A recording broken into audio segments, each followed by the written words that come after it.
Hello everyone. I'm missing you all a lot, more than I thought I would actually. Not having those social connections with you, students, teachers, it's just all a bit strange. I want you to know that over this period of time, I'll still be here trying to get you to love English, get it into your top 3 subjects, get you to love words, and keep moaning about you not reading despite your continuing resistance. And most importantly, try to make everything feel a bit more normal for us all. This is where I live, the moor, and I love being here, and I love being outdoors. When I'm upset or stressed, it's here that I find comfort, in the outdoors. It never fails. The situation we're having to face right now has made one of my favourite poems seem all the more relevant. A couple of 100 years ago, there were a group of poets called the Romantics. That doesn't mean cheesy Valentine's card rubbish like roses are red, violets are blue. That name came to mean that those poets felt and experienced a joy in nature that took beyond the daily grind and stress. And they saw something more important in the beauty of the world, of nature. Something godlike, something divine. The poet, William Wordsworth, lived in Cumbria, in the Lake District, and he wrote a poem about daffodils. You know, I love daffodils. The colour is so cheerful, the shape simple and elegant. I love how they tell us cheerfully that winter is over and spring is coming with its light and its warmth. It also contains an important message for us all at this time of isolating ourselves from each other. That loneliness can be eased by finding joy and beauty in the smallest things that usually seem mundane and irrelevant to us all. Listen to this poem. The text is on Classroom if you want to follow.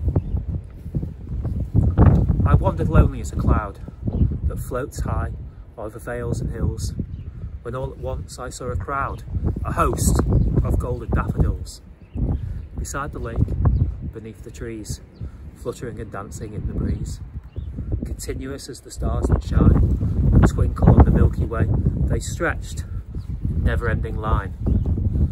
Along the margin of a bay, 10,000 saw I at a glance, tossing their heads in sprightly dance. The waves beside them danced, but they outdid the sparkling waves in glee. A poet could not but be joyful in such a happy company. I gazed and gazed, but little thought what wealth the show to me had brought. For often, when on my couch I lie, in vacant or worried mood, they flash upon that inward eye, which is the bliss of solitude. And then my heart with pleasure fills, dances with the daffodils. It really doesn't matter whether you understood every word of that or not, but the message is clear. We can all see that the sight of a field of daffodils makes the man happy.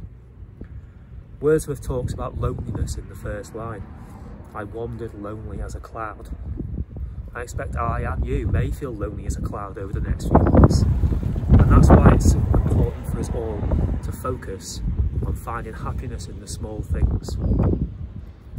Finding happiness in nature, finding happiness in the natural world. So this is what I want you to do this lesson. I want you to go out into the garden. If you don't have a garden and it's safe for you to do so, go to the park. Failing that, go into the street, look at some trees, and I want you to write me a poem about a bit of nature that you can find. It could be a robin feeding, a tree sprouting leaves, it could be anything. Whatever the syllabus we're supposed to be doing right now is pause for this one lesson.